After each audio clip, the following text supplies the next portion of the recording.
let me introduce myself. My name is Silva. I'm in charge for Director General for Tourism, Timor Leste, which I'm supervising 4 departments, which may include tourism infrastructure, tourism marketing, public relations, including CBT, community-based tourism and development, and public and private partnership. So we have a handout that will be distributed by my colleagues, which contains several information, mainly the pertinent information about Timor Leste, starting from the world government portfolio and other information related to operators, particularly our current capacity that we have. Again, we are very glad to be here as a new member for ASEAN. We are overwhelmed with all the media coverage, with all the opportunities and challenges at the same times, and also like to inform to media community here. As part of the publication through ASEAN platform, we were recommended as a 26 destination must visit in 2026 by ASEAN Travel, which is huge coverage, including the other media outlet based in the UK as well. So first of all, let me introduce some part of my presentation. I think this is I have covered earlier, and then joining ASEAN back in last year, 2026, it's bring us as a new emerging economy, but also as a new emerging tourism destinations, which has a huge potential, not only within the ASEAN regions, but to the global market as well. And then, as I mentioned, it's unlocked the potential of the 6 million plus our community within the region itself, and then position ourselves as an emerging destination with a highly potential tourism market to global tourism market as well. So in our way, Timor Leste is a very approach to authentic and more into the advantageous kind of tourism activities, tourism product. So we are genuinely targeting the high value of a tourism market, not into the mass tourism that we aim for. So based on our tourism policy, we aim for every year by 2030, we may receive up to 200 visitors a year. With a small number, but look at our capacity, that number is reasonable for Timor Leste as a small island country.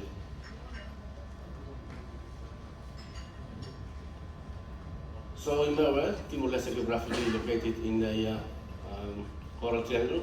We have 1,000 plus fish species, including 400 plus coral species, which is about 1/3 of the world dolphin and whale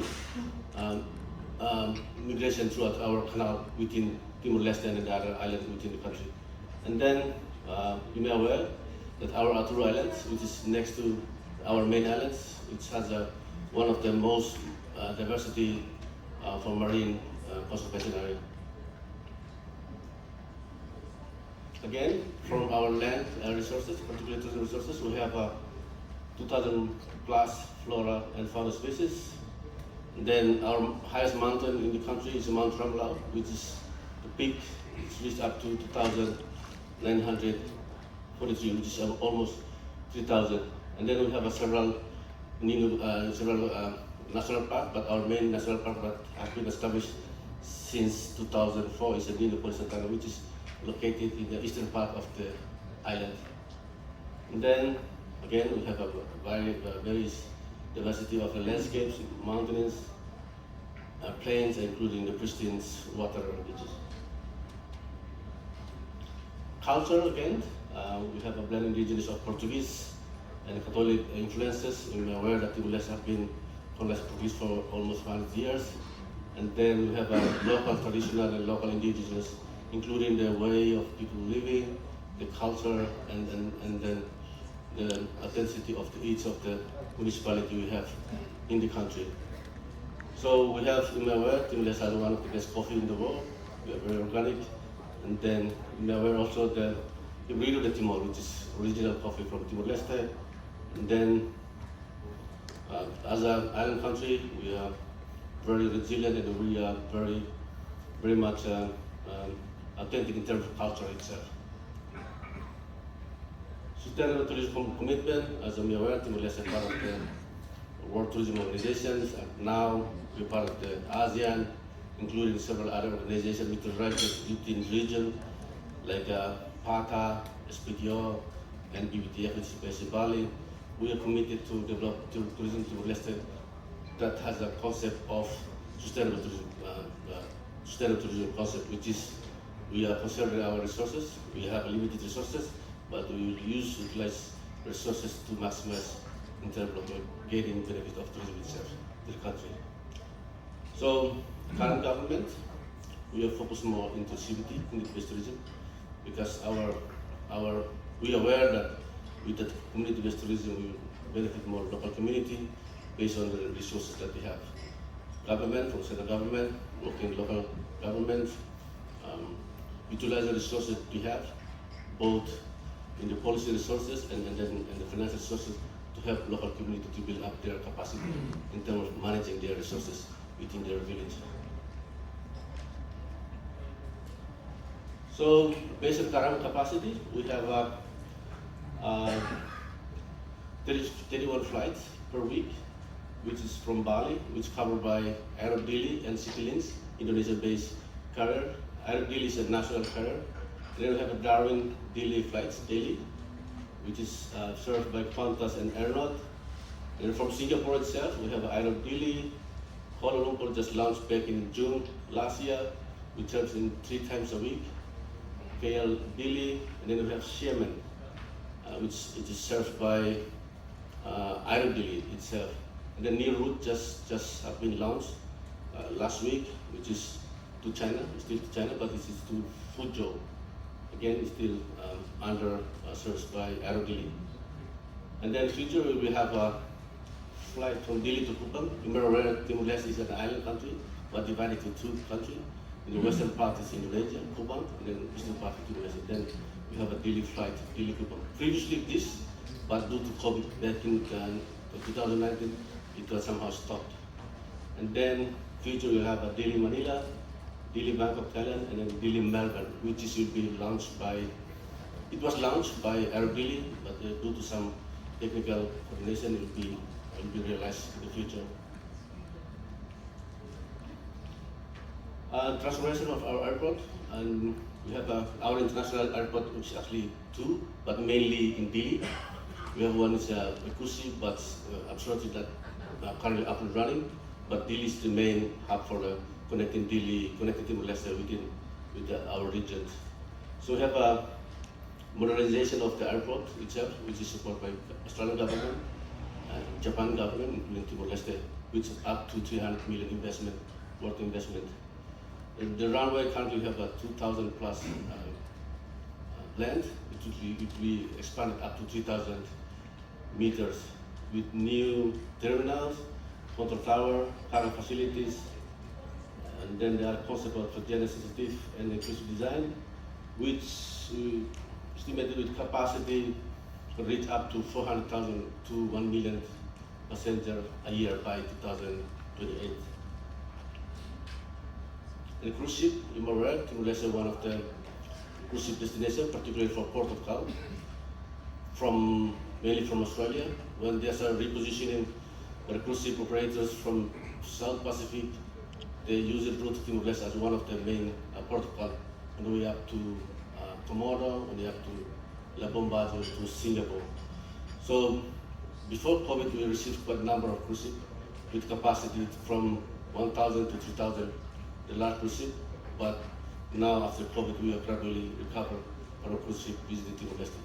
But we have a high potential for cruise ship itself because our port is located within distance in the city itself, and then we have various of tourism resources or tourism activity within the range of 10 kilometers from the port itself.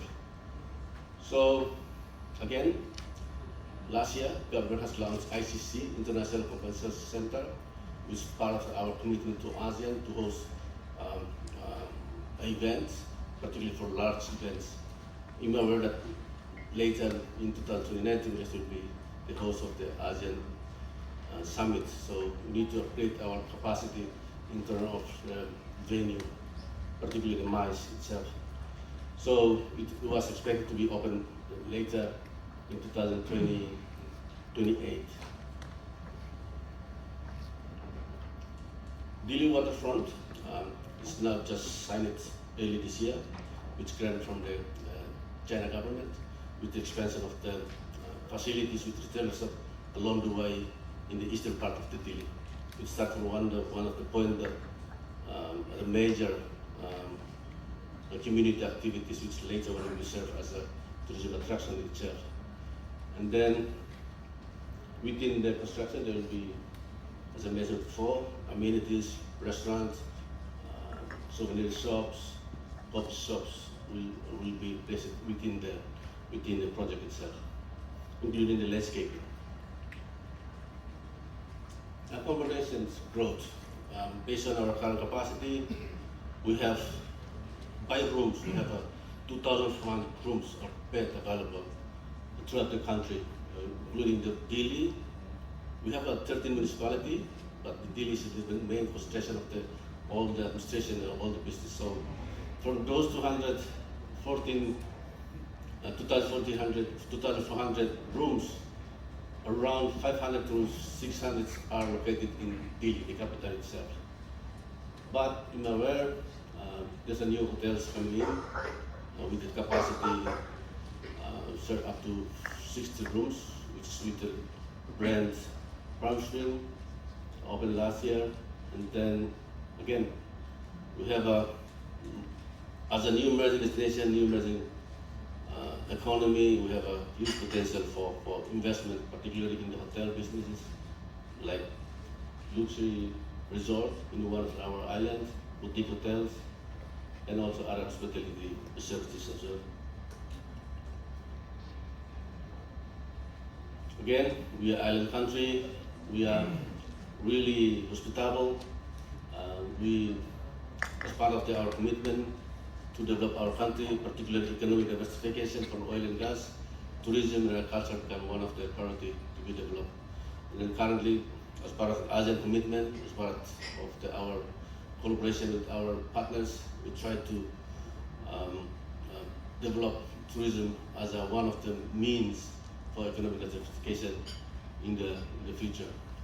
So again, there's a lot of tasks that we need to work, particularly in line with the ASEAN standard. There's several standards that they need to comply, even though it's still the beginning, but currently with all the line industry, with all the stakeholders, and then the support from the ASEAN, we're trying to catch up with the standards applied by ASEAN itself. We have several activities that become one of our commitments, particularly building up the capacity. So our main task is one is increasing the number of visitors, international visitors, and then enhance the experience. We are aware that we have several challenges in the ground, so government currently investing internal resources to lift up the quality of services within the country.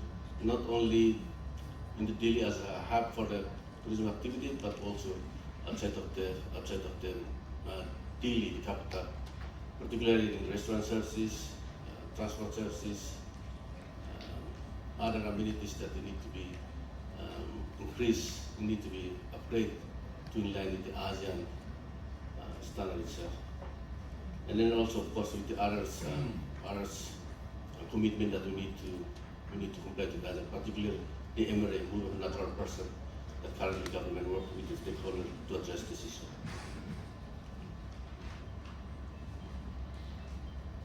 So in terms of taking benefits from ASEAN, we will use all resources that are available within the ASEAN context to boost our destination. One of the benefits that we have experienced is, as I mentioned earlier, with the canal, with all the support, with the platform that ASEAN has, have lifted our images, become one of the most recommended destination in the global market. We'll co-brand it with ASEAN again, particularly to identify best strategy or best utilize of the resources to lift up our images within the ASEAN context.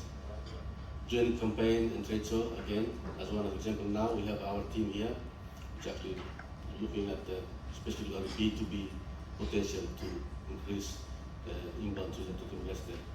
And then, as a emerging destination, we are aware that we have challenge to promote Timor Leste as a one single destination, but we take advantage for ASEAN as a one block to promote Timor Leste within the region. So we identify that promoting Timor Leste, particularly for long haul, it would be better to cooperate with the other destinations, well-established destinations in the country to extend their tourism packages to Timor Leste. So again, tourism advantage of taking Timor Leste as an opportunity for investment. We are US dollar economy. We use US dollar as our currency. There's through our trade and investment agencies, there are several incentives that provide for investors. For instance, 10-year tax holidays for tourism investors, profit repatriation guarantees, streamlined approval via trade to invest in Timor Leste, again, access to world's largest free trade area, and a stable, peaceful environment causes nations. As I mentioned earlier, I might touch upon the investment opportunity earlier. So investment opportunity to Timor Leste might be proposed accommodations, marine infrastructures, integrated development. There's several investment have been coming in terms of like building up the capacity of the tourism service providers. From medium scale, training institute might have potential, marine and land transportation, health tourism have potential. And then again, enabling environment, enabling investment environment. We have a digital payment gateway. Currently, our central bank is working with the local government to facilitate some of the digital payment and destination technology platform. Again, clean energy solution and logistical support, particularly for large scale of tourism activities. So again, Timor Leste is a new frontier to discover, new emerging destination, not only as a for economic development, but also as a new destination for holiday makers. So we invite all investors or travelers to visit Timor Leste. Currently, we have one of the online platforms that really supports us in terms of distributing information. Is our www.timor-leste website. Again, we are very authentic. We adopt the concept of sustainable tourism development. And again, we will utilize tourism as one of the resources that become engine or motor for our economic diversification. To bring you more to understand better about Timor Leste, I have a very short video to share with the audience.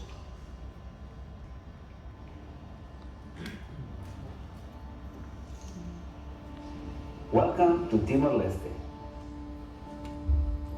a land of untapped opportunities and unlimited potential. A young nation with an old soul. Over 2 decades ago, we took our first step as an independent people, full of hope, determined to build something of our own. From humble beginnings and with quiet strength, we've come incredibly far. Today, we stand proud, a peaceful, vibrant democracy, rooted in resilience, driven by dreams bigger than our own borders. We open our hearts and our nation to those who believe in something more than business as usual.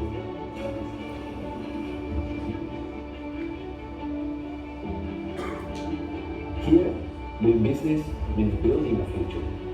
It means creating opportunity, shaping communities, laying the foundations for generations to come. Our doors are open to the right partners, visionaries, dreamers, doers who are ready to grow with us, to stand beside us as we unfold our story together.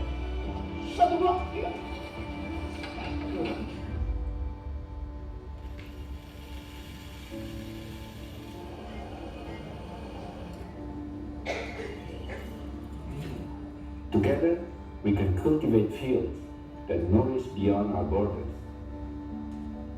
craft industries that empower our youth, and steward oceans that sustain the world.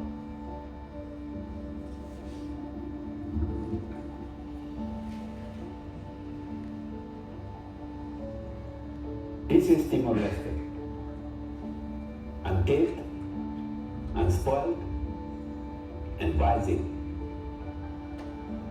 Join us, invest in our nation's future.